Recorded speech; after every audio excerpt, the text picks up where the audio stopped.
یہ بہت ہی مجرب وظیفہ ہے جس میں تیسرا کلمہ اور قرآن پاک کی ایک چھوٹی سی سورت سورہ اخلاص کا وظیفہ ہے، اور یہ وظیفہ کتنی تعداد میں اور کس وقت کرنا ہے یہ تفصیلاً آپ کو بتاتے ہیں۔ ناظرین، سب سے پہلے آپ نے وضو کرنا ہے، اور وضو کر کے حضور نبی کریم صلی اللہ علیہ وسلم کی ذات مبارکہ پر درود و سلام پڑھنا ہے۔ درود پاک آپ کوئی سا بھی پڑھ سکتے ہیں، آپ صلی اللہ علیہ وسلم بھی پڑھ سکتے ہیں اور صلی اللہ علی محمد بھی پڑھ سکتے ہیں، لیکن درود ابراہیمی کی فضیلت زیادہ ہے، تو ایک بار ثواب کی نیت سے میرے ساتھ بھی پڑھ لیں۔ اللہم صلی علی محمد وعلی آل محمد کما صلیت علی ابراہیم وعلی آل ابراہیم انک حمید مجید۔ اللہم بارک علی محمد وعلی آل محمد کما بارکت علی ابراہیم وعلی آل ابراہیم انک حمید مجید۔ محترم ناظرین، درود پاک پڑھنے کے بعد آپ نے قرآن پاک کی یہ چھوٹی سی سورت پڑھنی ہے، تو وہ بہت ہی پیاری اور مبارک سی سورت سورہ اخلاص ہے۔ حضور نبی کریم صلی اللہ علیہ وسلم فرماتے ہیں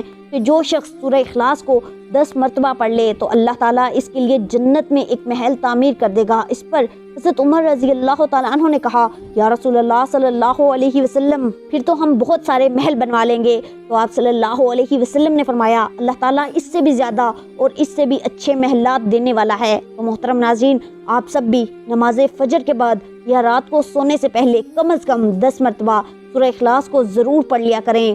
بسم اللہ الرحمن الرحیم۔ قل هو اللہ احد اللہ الصمد لم یلد ولم یولد ولم یکن لہ کفوا احد۔ اس سورت کو پڑھنے سے نہ صرف دنیا میں آپ کو اجر و ثواب ملے گا بلکہ آخرت کی بھی تیاری ہوتی رہے گی۔ یہ سورت پڑھنے کے بعد آپ نے تیسرا کلمہ بھی 10 مرتبہ پڑھنا ہے، سبحان اللہ والحمد للہ ولا الہ الا اللہ واللہ اکبر ولا حول ولا قوت الا باللہ العلی العظیم۔ ترجمہ: پاک ہے اللہ تعالیٰ، تمام تعریف اللہ جل شانہ کے لیے، اس کے سوا کوئی معبود برحق نہیں ہے۔ اللہ تعالیٰ سب سے بڑا ہے، گناہوں سے بچنے کی طاقت اور نیک کام کرنے کی قوت اللہ تعالیٰ ہی کی طرف سے ہے جو بلند اور عظمت والا ہے۔ تیسرا کلمہ پڑھنے کے بعد محترم ناظرین، آپ نے اتنا ہی درود پاک پڑھنا ہے جتنا وظیفہ شروع کرنے سے پہلے پڑھا تھا۔